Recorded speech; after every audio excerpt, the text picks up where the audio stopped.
Because I used to have this image of like them becoming movement practitioners or teachers or artists, whatever you want to call it.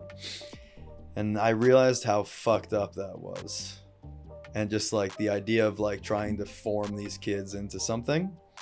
And so luckily like 3 years ago, I realized like, let's not do this. Let's not push it. Like if they want to come to class, if they want to move with me, like that's great. If they have no interest, that's also great. I love that. The idea of like being a gardener, not a carpenter with the kids. Pretty big insight right there about, you said being a gardener, not a carpenter. Yeah. Can you expound upon what that means to you? Yeah, I heard it like a year or two ago, and I think it's beautiful. Like create a fertile place for your children to be what they want to be.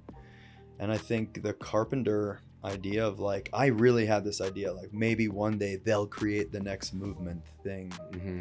And it's like, it's now that I think about it, it's like kind of fucked up. And I had to really step back and say like, I want them to be who they want to be. If they want nothing to do with it, then that's great, as long as I'm supporting them in like all the ways that I can. Yeah, I aim to do that as well. And I imagine that certain children grow up in certain homes that are definitely not like that. There is a lot of pressure on them to be a certain thing. And sometimes they become it. And that's Right. kind of an interesting situation. Yeah. And I don't want that. I want them to be themselves. And they're so different, like you have a daughter and you have nephews or nieces, like other, kids. And it's like, they're all so different. And thinking about one of them actually being a movement teacher, it actually like kind of makes me want to throw up in my mouth a little bit. Like it's just not them at all.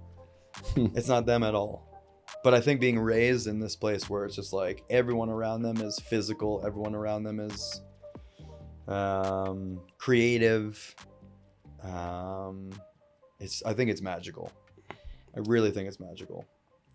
Yeah, Boulder, I think, is an amazing town for kids to grow up in. I know you've traveled a lot. Mm-hmm. Do you think there's any competitive ones? Did you think about living somewhere else?